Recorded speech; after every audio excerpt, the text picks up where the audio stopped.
from 10 to 300 agents in 2 years. Number 2 EXP team in the world. And I think you guys are probably knocking on the door of some of our friends for that number 1 spot. And you look at the real estate industry, and you talk about numbers, but I'm so excited to spend time with Elias today, because the one thing that you're going to find is that there comes a point where the business is transactional, and that's when you're small. These guys are big, and it's about human beings. Elias, thanks so much for spending your time with me today, brother. I appreciate it, man. And good morning to you. It is a good one. It's Sunday morning. We're getting after it, brother, right? That's right. That's right. I'm going to a Picasso immersive experience with my lady in San Francisco later. So it's going to be a really cool day. Oh, wow. Good for you. So let's do this. You know, a guy like you that's unpacked just an amazing career in a very short time frame, building an organization. People are going to want to hear, what you're really doing. So let's just give them about the 1 or 2 minute background bio stuff, and then we'll jump right into what it takes to build an organization like you're building. Yeah. So I actually came into this business by accident. I wanted to hang my license. I was running a marketing company throughout the Bay Area for a timeshare company. And I had my real estate license since 2009, sold a few homes, but was focused on the timeshare business. I went into Coldwell Banker just to hang my license there. And 5 minutes into the conversation with my now mentor, he said, yeah, you're not a good fit for Coldwell Banker. And then at that time, the fire alarm went off at corporate in Concord for Coldwell Banker. Thousands and thousands of people had to evacuate, and we're standing out in front of Coldwell Banker corporate. And I look at the guy, and his name is Don. His name is Don. I said, hey, man, I don't think we're done with our conversation. Can I buy you some coffee? We went over to Mimi's. I just started talking to him about what I wanted to do. And he's like, we actually have a leadership position. And if you're interested in this leadership position, I want you to write me what you feel you can, how you feel you can make an impact if you were offered this role. So I thought, I unpacked it. I looked at vocabulary. I'm like, I'm going to write the best email I have ever wrote in my life. And college words. Yeah, like I looked in my everything, and like I was ready to deliver. And I remember pressing send. And then 2 weeks later, I was in Houston meeting with the vice president of Coldwell Banker, then met with the president, and then was offered the position as the district sales manager for Coldwell Banker for the second largest team in the United States of America. And so I literally walked into this business and have been a leader ever since. So that's how I started here in the Bay Area. It's been 7 years now as a leader, and it was literally it was a fluke. It was a fluke. I was just trying to go hang my license, and then he hooked me with this opportunity to be a leader. And I said, yeah. He's like, well, then show me. I'm like, cool. I showed him. And then his very first task, he said, here's his advice for me. He said, great leaders know how to move people. He's like, we have an award ceremony. I haven't done any of the planning. I want you to fill the space, and it's going to be a huge indicator if you're right for this position or not. I packed the house. I packed the house. Of course you did. I called every agent. I sent videos, and the demographic at that time, they weren't a video culture at all. Coldwell Banker was not a video culture. So so that's how I came into this business. Eventually went from there to Climb Real Estate, which was also owned by Realogy. And that's where I met Kenny. And so that's where my introduction to Kenny and Team Fast happened. And so I was there for 9 months, and then Realogy closed the doors of Climb Real Estate. It's a political move. They had launched Corcoran and Climb Real Estate at the same time, 2 franchises that they launched at the same time. One of them was going to cannibalize the other, so they said shelf Climb. Corcoran was more for the masses, so to say. And so they went with Corcoran, shelf Climb, and left us in a free agency. And so that's how I originally met Kenny is when we were at Climb Real Estate.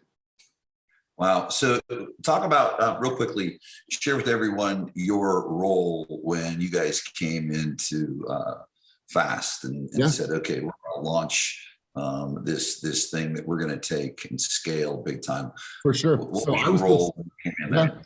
I was the sales manager at Climb Real Estate before it closed down. And so that's how Kenny knew me as the sales leader. Well, Climb Real Estate closed down and left us all in the free agency.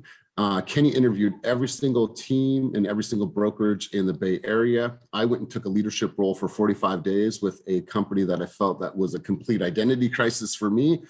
So Kenny and I started talking. He's like, I'd love to join forces with you, but I can't pay you. I'm like, cool, man. Like I got a son, I got a daughter, I got a house. I'm like, I've been, 6-figure salary for a long time, 401k benefits. It's like, I can't pay you, but there's this thing called rev share. I could front load you with a couple agents, but you're still not going to get paid on that right away. I'm like, okay, cool, cool. He's like, but here's the vision. And I believe so much in the vision in Team Fast because I had seen it and I felt like this is something that's going to be powerful. And so I left corporate America, I burned the boats and I said, let's join forces. So I came on as the sales manager. It was Kenny, Karina, who is our like compliance and broker on record and kind of like the heartbeat of our team. And so it was me, Kenny, and Karina, and I was number 26 at the company. When we sat down and we first started talking, I said, let's create a movement, bro. Let's do something that's never been done. And let's create a movement in real estate and let's do it our way. Let's throw conformity as far out the window and let's rock this our way. And so I believed in it from day one because I knew that we could make an impression on the whole entire industry. And so that was the vision from day one. It wasn't like, oh, let's see how we do. Let's get 10 agents. And we said by the end of the year, 2020, in pandemic, we're going to get to 100 agents. That was our goal. And I'll ask you a question because I'm brand agnostic, and it's funny. I'll say this will go everywhere. People see I've got a lot of friends and clients and peers in EXP. Oh, you're EXP, you're EXP. Yeah, well, okay. I've got 4 of the top 5 in the world, the Remax teams that work with me too. I'm brand agnostic. I want to ask a question.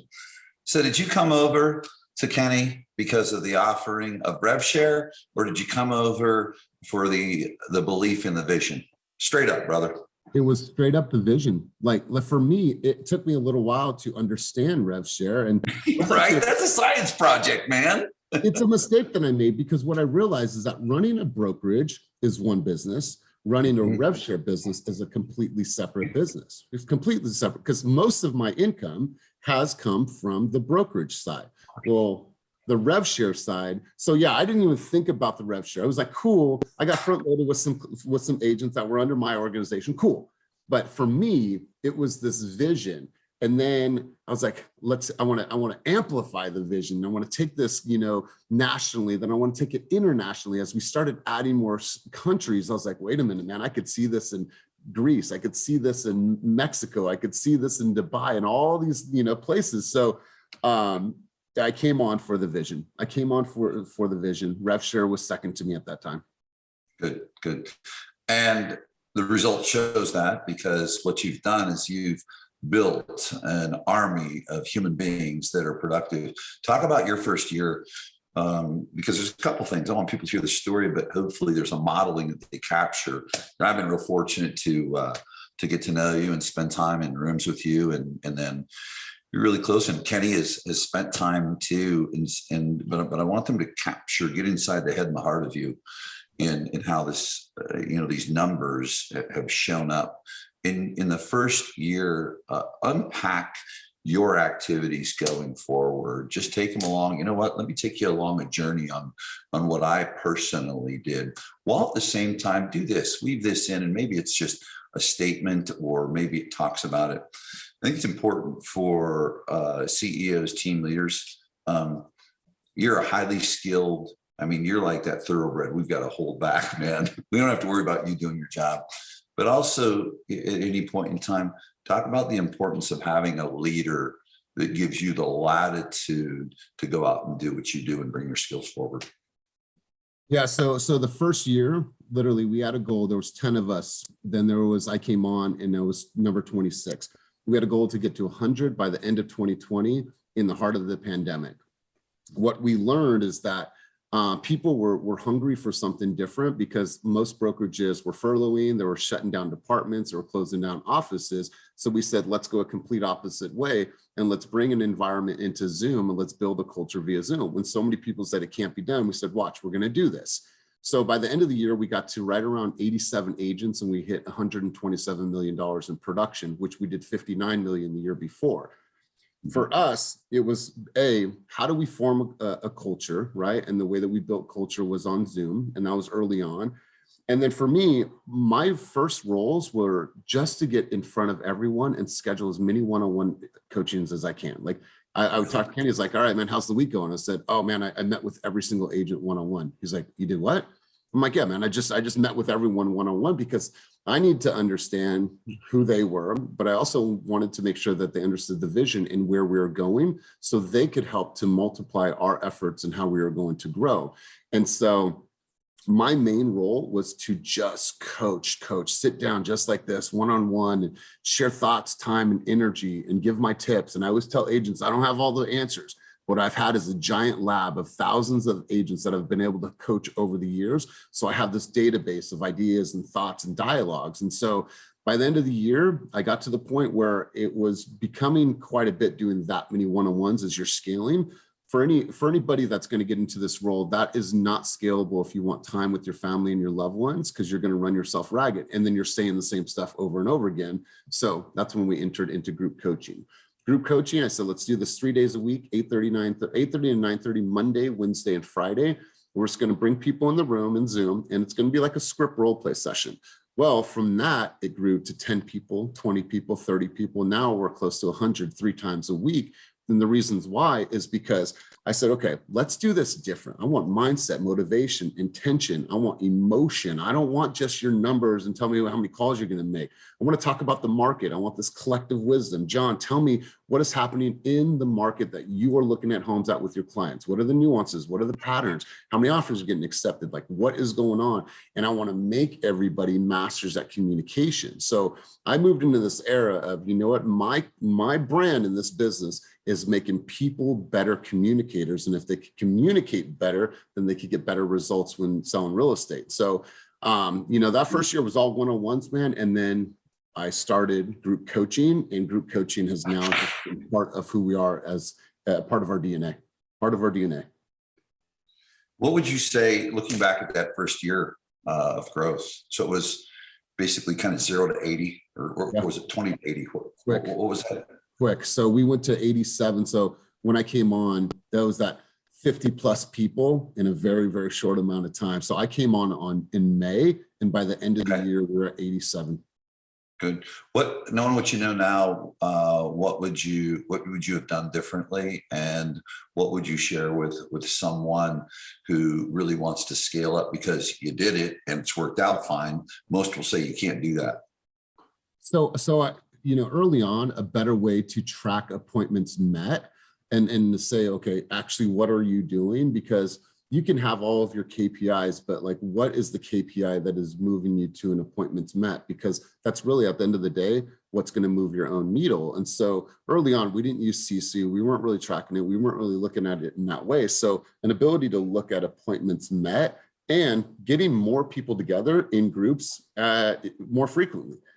Because you tend to think like, well, my top producers won't be in that group, my new producers. No, what happens is that you create a subculture, and then that subculture, like you said, will change over time. We have a new culture. As long as the principles and standards are set for the company, you're going to have subcultures within the organization, which I'm okay with. I would have grouped people together more frequently, and I would have had that collective wisdom early on. So that's where I would have done what I would have done differently. And I would have had a data manager from early on to look at all of our Zillow Flex leads, our OJA leads, all of our online leads, to show us patterns of conversion, and then be able to coach to the data, not just say, hey, let's hop on a call. Like, I want to know, where are we at? What are you doing? What is your schedule like? How's your family? Are you working out? Like, all those things. The one thing we were missing was be able to look at like true data. And now we have that. So if anyone's thinking about launching Flex or OJO or OpCity, have a way to analyze the data so you could truly coach to it and help these agents. Awesome. What percentage would you say of your business closed is provided by the organization versus agents generating their own business? 10%. 10% the agents bring in themselves, or you guys provide 10%? We provide. So last year, let's just take one metric. Last year, we did over $100 million in Zillow Flex business. That equated for roughly 9.9% of our overall production as a company. We ended the year at 674 million, and we closed 884 sites. So and I'm glad you asked that question, John. What we believe in is that we understand the independent, dependent, and interdependent. So what we believe is that, yeah, we're going to provide leads, and here's our suite of lead services. Some of them have minimum requirements. Actually, all of them have minimum requirements. Well, we want to show people how to organically get business on social media in their sphere, as well as in their community, because they're going to make more money, they're going to have a higher impact, and they're going to be able to build their brand their way. So the online lead source, it's just there, but I don't want it to ever be a crutch. I would rather somebody hop on and say, go and create 30 videos for the next 30 days. And I promise you, you'll see your business move. I promise you. And I'm not saying this is a theory. I'm saying this because it has, and it's not a concept.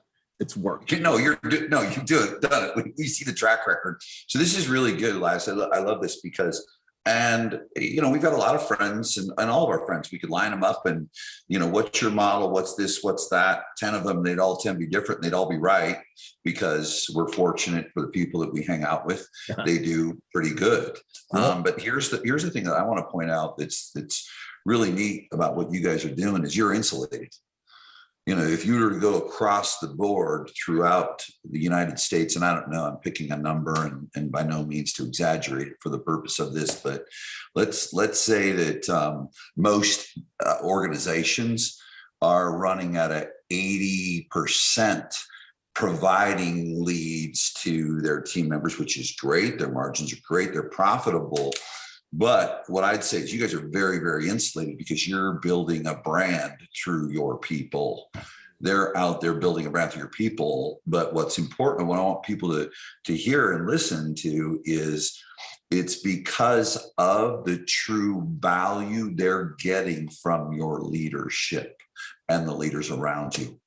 Because a lot of people, quite frankly, they're great trainers, great leaders, but the values in that lead, you've got to give even more value. What does, let me ask you this, what's training look like? If I'm on Team Fast and, here's a week of training that's available to me or ongoing online that's in a portal, what does training look like that has created this production and growth?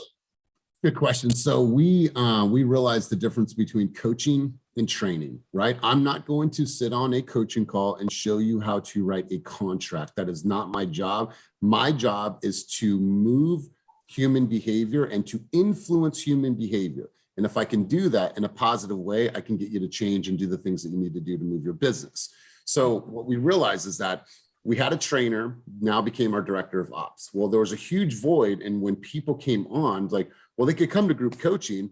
Well, if they don't know how to write a contract, if they don't know how to write an addendum, if they don't know those things that they need to know, it's going to be very challenging for us. So I can get you emotional. I could get you to think. I could get you to change your behaviors, but they also needed some course curriculum. So we did two things. Cynthia Peterson, she put together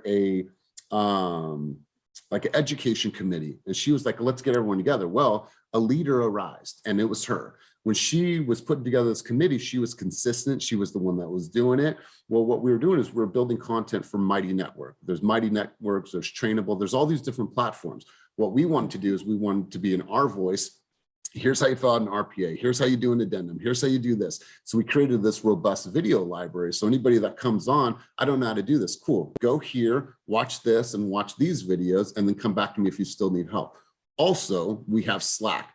Our Slack channel is a resource library. It stores over 100,000 different things about sewer laterals, topics about this, who's the great roofer in the area, everything you can imagine for real estate. We also have market updates channel, best calls channel, so you can listen to top producers and their phone calls. You can watch buyers consultations, listing presentation. So we store that there as a resource library.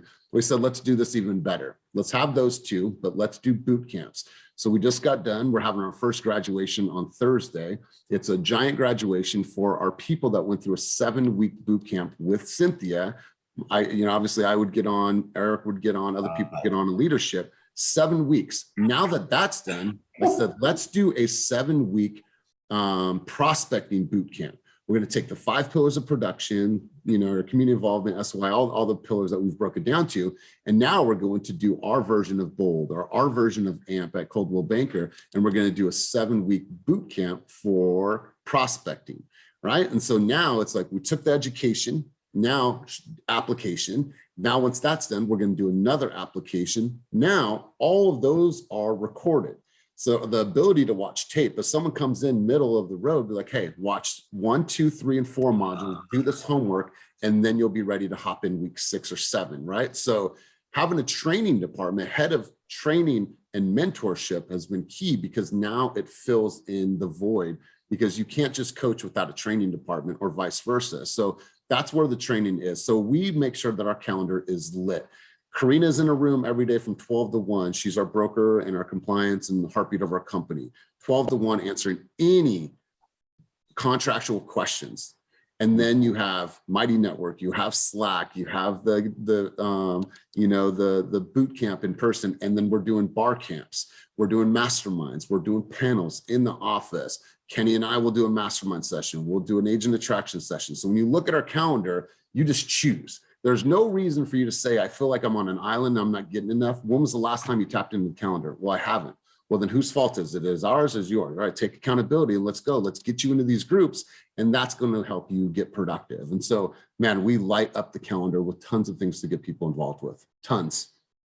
Wow, amazing. As you went into year 2, or let me ask it this way: when did you discover?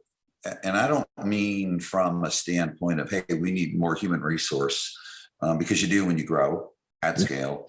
But when do you think you discovered? I mean, I know you know this from a business mind, because I know you well enough. When did you discover, hey, I've got to really look at replacing myself right now? At what point did that happen? The person that can, I can be a vessel that I pass through my knowledge, my skill sets to carry the vision. When did you recognize that? I'd say about 8 months ago, maybe even 9 months ago. And here's what I had to do is I had to realize that it's been meaning that I've been the only sales leader in our organization. Well, we got to the time where it needed to become we, to where I'm going to show you how to coach, and I'm going to show you how to teach and to be a world-class leader and world-class coach. Then I can move into the era, it's they. So I'm working on the they now. I have a new head of new agent development. He's a coach underneath me. I have Cynthia Peterson, who is the head of education and mentorship. And we did have squad leaders before, but we decided to go away with that program for Zilla Flex. But my goal now is to find leaders in this organization and to help catapult, and to know that they might do it better than me. And I'm cool with that, because I will know that I've left a legacy with them, right? Like, I'm hard on them, and I teach them how to be a great leader, how to communicate. They'll call me like, hey, how do I say this? Okay, well, let me hear what you would say. Cool. I'm helping them with assertiveness, being direct. Oh, I had this agent call me and I didn't even know her name. Well, hold on a second. Are you operating from a position of serving? Because if you listen to the email and listen what's behind the words, how are you going to best serve that person? And so I'm just trying to put them in a perspective, and it's showing up, and I'm seeing their growth. And so, and to put my ego aside, man, and say, you know what? Hopefully you guys take the things I learn you, amplify that, complement it, enhance it, and do it even better than what I can. And that's my hope. That's my hope. And it's already working. Well, Because and I think no ego. No. Well, and here's a great example. It's what Kenny did. There's a lot. Kenny's brilliant. And yet Kenny's recognized. Yeah, Kenny's recognized there's things that you do much, much better than him. And many leaders, and not only that, but then letting go and allowing you to flow and then pass that on. Answer this one for me, because it's one I'm asked all the time by leaders. What caused you? Did you totally abandon squads, or did you just abandon them from the Zillow Flex thing? Take us through your guys' journey through having squads and squad leaders. Early on, so this message always comes up in my head. What got us here will not get us there. Zillow Flex squad leaders were important as we were launching the program, to have a sense of community, inside of the community, camaraderie, weekly accountability. But what was happening is that some of these meetings were almost ran like a branch manager, like, oh, tell me about your listings for the week. Cool, let's go around. Hey, listen, you guys are Navy SEALs. This needs to be a laser focus. And what we didn't do early on with Flex is we didn't monitor the data well enough. John, you're at 24 leads, at 25 leads. If you don't get something in the contract, I'm going to have to pause you for the next 30 days.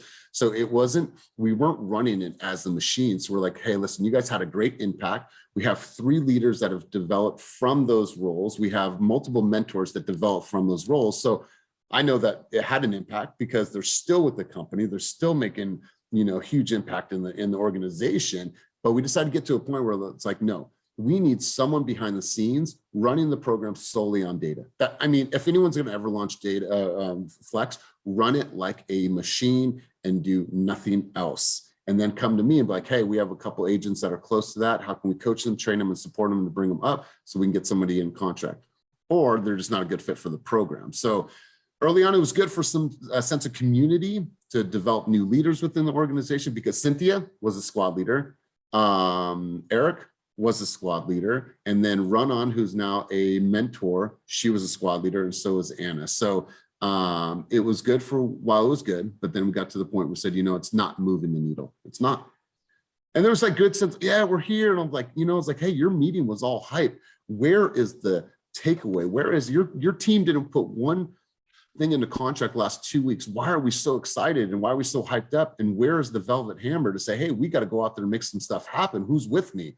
So there wasn't enough of that. Lesson learned. You guys run ISAs at all with any of your leads, or do you guys depend on the agents? What's that look like for you? We do have an ISA department that's working any of our re-nurtured, rejected, or nurtured leads. So if it's in one disposition within the system for 30 days, it then will go back to the ISAs. ISAs have this multiple approach, multiple contact approach. And then if it's re-nurtured, then that will go back to a team of agents. And then those agents have 24 hours to follow up with that re-nurtured lead. And if they don't, then they will not be on the re-nurtured list, and we'll move somebody back up. So ISA department, we should have done that early on too. So we do have a well-running machine for our ISAs, and that's ran by our lead scientist. Our lead scientist is the one that is looking at all the data in all the different programs, tracking conversion, measurements, show rates, and all these things. And then the ISAs are calling all of our unnurtured, re-nurtured, and rejected leads. Because somebody would say, oh, I rejected that lead. Yeah, they said they're working with somebody. Well, hold on a second. Does that mean that that's a rejected lead? So what they're finding is that the ISAs, through their approach, like they're getting them back into, back into the fold, back into wanting to see homes. And so, we learned that there's some huge opportunities, and people are just rejecting leads. Like, hold on a second. Everyone's going to go into a re-nurture or rejected, and all of those are going to go to the ISAs because they're going to find opportunities, and they are huge opportunities. Really good. Well, what I want people to hear is a couple of things. Number one is community. If you're not getting a sense of what Elias is sharing is community with substance. And whether it's, all the resources there, how they bring people together online, how they have, the other thing too, is you can recruit people, but what he didn't say, but he did say is that when you look at those role play, skill practice, experiential training is what I'm hearing you guys do a lot of, is he constantly kept enrolling people, attendance increased. And so what I want you to hear is this term, there's so many terms in the industry of community. And okay, what's it mean? He's demonstrating it. So to grow though, and have sustained growth, because I'll watch people grow backwards, you got to have that foundation in place. Let's talk about recruiting in two parts to it. Number one, do you have a specific avatar that you're honed in on? Is it brand new? Is it, we want to focus on experienced agents? Is it a ratio of each, or is it, no, John, we're looking for a human being that's committed, values-based, principles-based. Talk about that. Two things, grit and empathy. And I think I got the empathy from you, but I want someone that's gritty. Like, give me a scrappy dude that knows how to throw punches in a street fight, and I'll make him a prize fighter. That's how I look at it. Like, give me somebody that is the gritty person, says, I'll do that, coach, throw me the ball, right? That's the person that gets out on the field, says, I don't even really play football, but you want me to hit that guy and then get open and I'll catch it? All right, cool, let me try that, right? That's the type of person, that's grit. And then somebody that is empathetic, because I need to know that somebody understands feelings and understands how to connect with people, right? And understands the emotional side of this business and has some sense of EQ and is aware of that, because that's important. right? And so obviously logic is important. Like look at mine and Kenny's relationship, but I want somebody that has grit and somebody that is empathetic. And so that's really what we're looking for. We'll take agents that are brand new, but we've also started to acquire people that are doing 20, 30, we're talking to a $50 million producer, because what's happening is that EXP is getting more notoriety. 60,732 agents have joined this company in the last 3 years and 2 months. And so when we think about that, people are coming, but it took some time for them to realize, like, wait a minute, this isn't a fad. This is a real thing. And so more and more heavy hitters in our market are calling us. And so I'm going to start sending out a newsletter to 12,000 agents every single week. And it's minutes from my coaching. So I have a system that's going to take minutes. My VAs putting it together in MailChimp, and then that's just going to get sent at a click of a button to all of these agents. And we invite them to everything. So when you said community, John, that's everything to us, because culture is high arching. That's what people see from the outside. Oh, they have bean bags, they have alcohol. That's cool. It looks fun. Community is what happens inside the culture. It's the brotherhood. It's the sisterhood. It's the partnerships. It's the friendships. It's the going out for noodles 3 times a week. That's what happens with inside the culture is community. And so I think that's what separates us 100%. I just did a speech on this. That's what separates us from any other company out there, is what is happening inside of our culture, and community is huge for us, huge. And for clarity, when you talk about these higher performers, more top producers type, we're talking about people attracted to the operation, not just your downline. They want to be a part of the operation, correct? Correct. Yeah. And what we need to do a really good job at is making sure that they understand what is possible, not only with us, but what is possible with EXP. And Sure. if they're here, it's very easy for them to attract because we have so much. So it's a lot easier for them to grow because they have all these resources and things and activities and community that they can attract to. So once we help them see that as well, they're like, wow, there's a huge play here for me. Do you guys have full-time recruiters? That's their responsibility? Do you have ISAs calling, or is it purely marketing? What's it look like generally for you guys to recruit? We have one, and she is working. We have an online school, the Wright brothers. We have a relationship with them.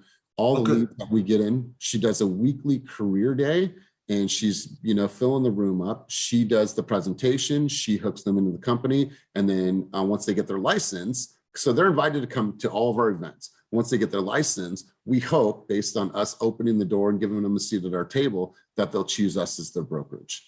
So there's like literally, we don't know, but what we're going to do is we're going to give them value. We're going to love on them and give them a seat at our table, and hopefully they choose us.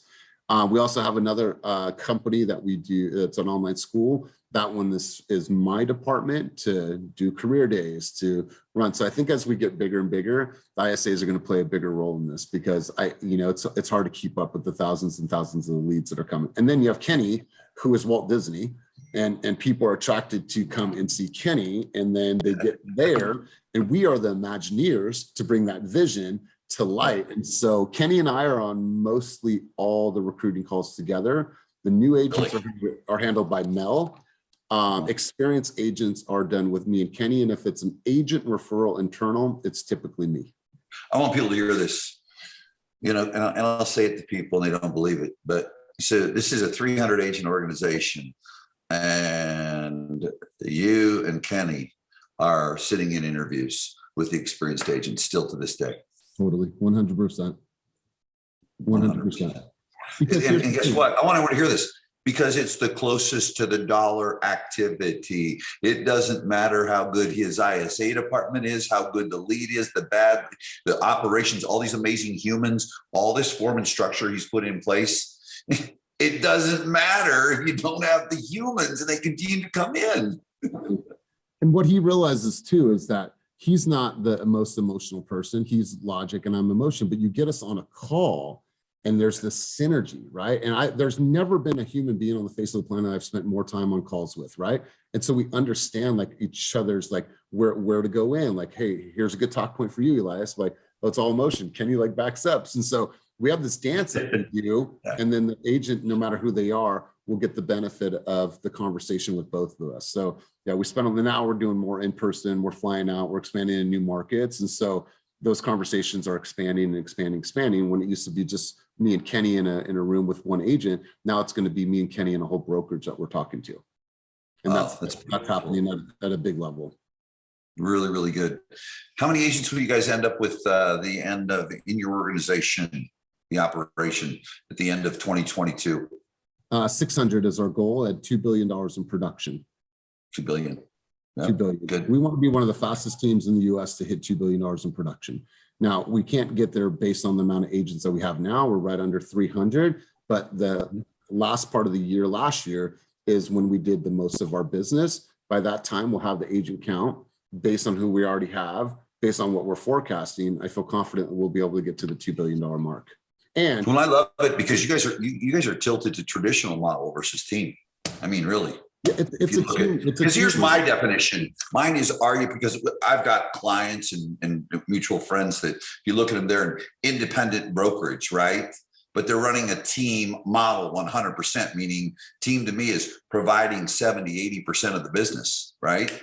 You guys are running closer to a traditional model, yet with just this massive competency and support from training and online lead gen, lead conversion, nurture, which marries over. Sure, maybe you're only providing 10 or 15% of it, but the skills that are required, the expectations of the consumer, that online world, and the standards of your business partners for those lead portals, it marries over into the traditional agent, if you will. And I'm not saying those agents aren't, doing their own online lead gen marketing, et cetera, but it's pretty remarkable. It's good stuff. Yeah, it's crazy when you think about, like how we've grown and what we're doing. Like when we think about 600 agents in an organization, most of the time when you think about a traditional team, well, the team leader is getting credit for that agent's production on the MLS. That's the last thing that we want. So in the eyes of EXP, we're a very large team in their ecosystem, but in the eyes of our team in our agent population, we're fast real estate. Kenny doesn't take any of the glory for any of the production. It's not going under his name on the MLS. It's all the agents, and they don't have to rock our brand. They don't have to rock Team Fast. They don't have to rock Fast Real Estate. They can build anything that they want that amplifies their voice, and it's indicative to who they are as a human being. That's why we remain different. Because when we're leading with all these people and all these characters that we have, that people are always, man, you guys look different. Yeah, because we're always leading with them. It's not just one brand, one color, one style. Yeah, we have the backbone, the Fast Real Estate and Team Fast, and it's a sexy brand. Well, we don't have any agents say you have to rock this brand, because what happens? You're on the John Davis team. So what happens? All of my stuff is, I'm on the John Davis team. I'm on the John Davis team. I'm on the John Davis team. So it's over and over again. That person's getting glorified. But what if you want to leave and do your own thing? All that production is not under your name. And so we want them to be able to grow. And if that means that they grow alongside of us eventually and take all the tools that we've showed them, cool. We're okay with that. We're humble enough to say then, cool, like do that. We're happy for you. We're happy for you. Yeah. Let's hit the big one. Retention. When you look at hockey stick growth, have you guys had any bumps in the road with retention that you really learned from? And yeah, and I know we're constantly learning. We're lifelong students here. Talk to us about retention. What were some of the things that you learned early on, changes you've made, and what you're doing right now in that space? So for us, what we realized is that we needed an onboarding department, right? We needed a really clear way that people were onboarding. There used to be a 74 list, Excel spreadsheet, and it's like, go through this. They could jump from number 1 to number 60. So there was no like rhyme or reason. Well, our director of operations, John, and Molly, who's our director of partnerships and onboarding, they put everything in a CSU. So now it's systematic. It's like, all right, here's 5, do those 5. Now the next 5 are going to open. You did that. And now you go through the sequence. So I believe if we make the onboarding process a little bit easier and smoother for agents, then they don't get like confused and they say, this sucked, or this onboarding process was horrible. So we had to do that first, is refine our onboarding process. And now there's a brokerage in our market that offers similar to what we offer. They're like where we were at last year, but they offer a cap model, but they also offer flex. And so we've lost a few agents and they've gone there. Only 2 agents that left were actually producing agents. Most of them did less than 3 deals in the last year, actually 3 agents. So that's a direct competition for us. But at the end of the day, if people don't believe in our vision and they don't believe in the growth and they don't understand this, then maybe it wasn't best suited for them, because the people that are here and are in the fold, that are coming to trainings, coming to events, coming to the bar camps, like those people are happy. They're genuinely happy. People are coming to coaching 3 times a week. They're happy. I could see it. They're producing. But we know that we're going to lose people. What we want to do is create an environment to where there's so much going on that if you just tap in, you're going to feel like you're part of something bigger. But there's always going to be options for everybody. There's always going to be options. And we see some people that have gone to this brokerage and their business hasn't grown. Business hasn't grown. We have agents that in their first year, they've done 30 deals. So it's just like, you know, people want to chase splits sometimes. And I don't think that's the right idea, but you know, to each his own. That's right. That's right. Well, what I say is there's never been enough money in a relationship to keep it together. There's never been. And even in talking to leaders too, that get worried, because it's normal. Leaders will look outside and go, oh my gosh, you know, someone's going for split. Should we look at our model? And what I do is I ask a leader, well, why don't you look within? How about the 300 others that you have that are staying with you because of, and we get so fixated on that one. What would you say, just to go deeper inside of you, because I want people to certainly hear the story, but I want them to get to know the human being that's done what you've done, what you continue to do. What would you say is your superpower as a third-party observer of yourself, Elias, and looking at the remarkable work that you've done? What's your superpower, or plural powers? I think one of my superpowers is energy, right? When you think of like what is part of your brand, like for me, it's like my energy. I know my ability to walk into a room, to walk on a screen and give as much as I possibly can and like radiate. I feel like I could push that out, right? If I was like a power, I feel like it comes out of my hands, comes out of my voice, it comes out of my heart. It's like, like here it is. Like I get still talking about it because I love that question, man. Like I feel like my energy is my superpower. And I feel that being humble. I'm a kid that came from the streets. I had nothing. Parents were drug addicts. I've been on my own since I was 16 years old. I've hit rock bottom in my life. So I think my ability to be humble, to say, you know what, life could be a lot worse, but I'm so happy to have everything that I have. I'm happy to be able to have conversations like this, to be able to influence others, to help build, to help grow. Like, I'm humble, man. I am 100% humble. So I can rock with kids from the hood, or I could sit next to millionaires and have dinner at a fancy restaurant. So I think being humble and energy, it would be superpowers for me. I want to eliminate what you commented on, because words can be hollow, you know, until you go underneath it. 100%. You know, I heard about an event you spoke at a few weeks back, and said you stole the show, and just were unbelievable. And people will join or leave energy. I think the other thing that I want everyone to hear about Elias, and that you can use as a transference for you, is he doesn't have amnesia. Amnesia is the biggest ceiling, the biggest obstruction for growth. He remembers where he came from, but watch this. You'll hear people talk about where they came from, like to an extent of drama, right? You know what I'm talking about? It's like he's going, that's a part of his history, not his story. And what he does in sharing it that I want y'all to capture is he gives people a borrowed belief. Right? Whereas other people go down a black hole of the drama. No, this is my history. It's not my story.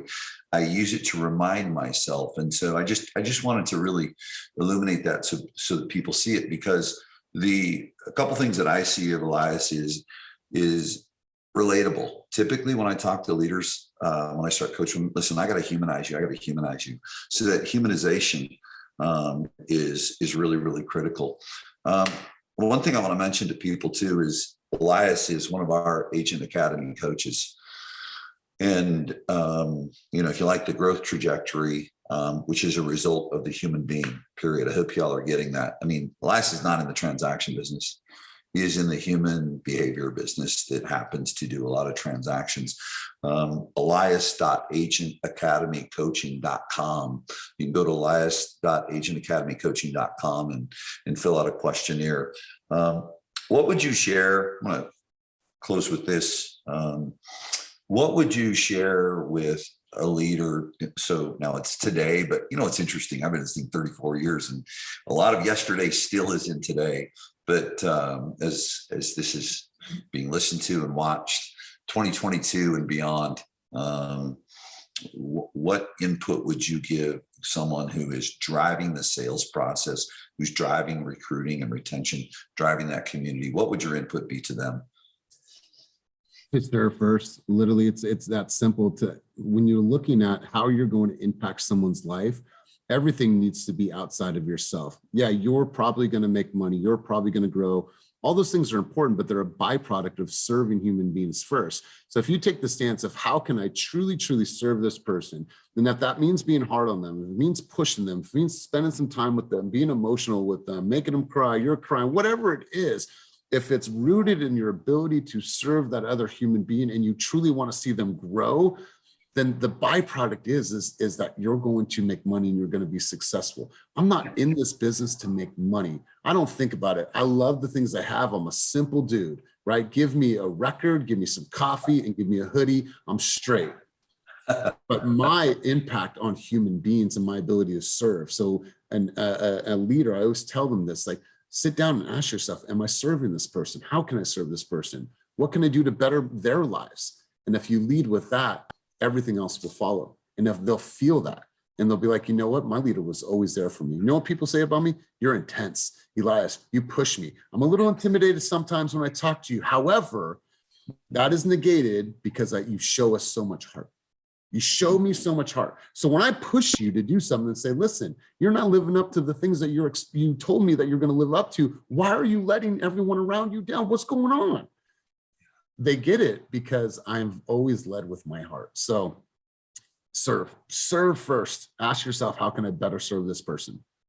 Awesome. Brother, I appreciate you. Certainly we'll do this again because I think this growth trajectory you've gone on and will continue on. There'll be more to unpack, more discoveries that you'll have that gives you the opportunity to do what you love to do, and that's contribute. So thank you so much, brother. Appreciate you, man. Really appreciate you.